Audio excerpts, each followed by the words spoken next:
In the summer of 1914, a gunshot in Sarajevo did more than kill an archduke. It exposed a great European empire that looked powerful on maps but was already cracking from the inside.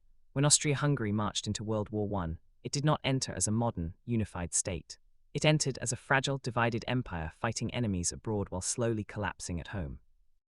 The question is not simply why Austria-Hungary lost so badly, but why it was never truly capable of winning in the first place. Austria-Hungary was a multinational empire held together by compromise, not unity.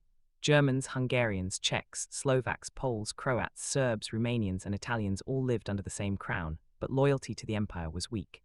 Many soldiers did not speak the same language as their officers. Orders were misunderstood, delayed, or ignored. Nationalist feelings were strong, and some troops had little desire to fight for an empire they did not believe in.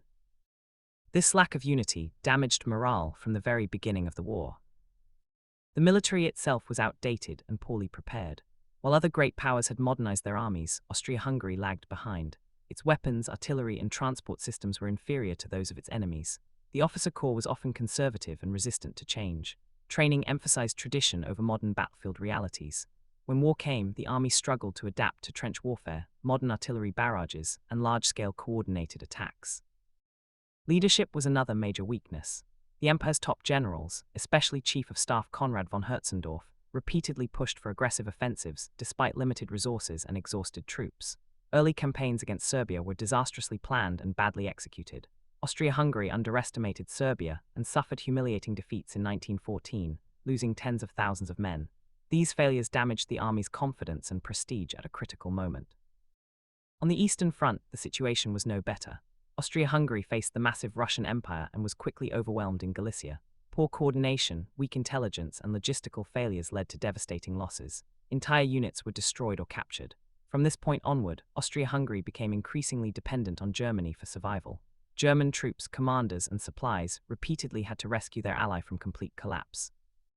Economic weakness also played a central role. Austria-Hungary lacked the industrial strength needed for a long, modern war. Factories could not produce enough weapons, ammunition, or equipment. Rail networks were inefficient, making it difficult to supply troops at the front.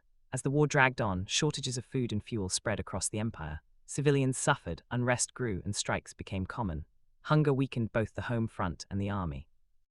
By 1916 and 1917, the empire was exhausted. Casualties were enormous, morale was low, and faith in the monarchy was fading. The death of Emperor Franz Joseph in 1916 removed a long-standing symbol of stability. His successor, Karl I, wanted peace but lacked the power to end the war. Nationalist movements gained strength, and different ethnic groups began openly demanding independence. When the final blows came in 1918, Austria-Hungary did not simply lose the war. It fell apart. Soldiers deserted, governments collapsed, and new nations declared independence. The empire that had entered World War I as a great power ended it as a memory. Austria-Hungary performed so poorly in World War I because it was fighting a modern industrial war with an outdated army, a divided society, weak leadership, and a fragile political structure. The battlefield defeats were real, but the true collapse began long before the first shot was fired. If you enjoyed this video, then like the video, drop a comment, and subscribe to the channel.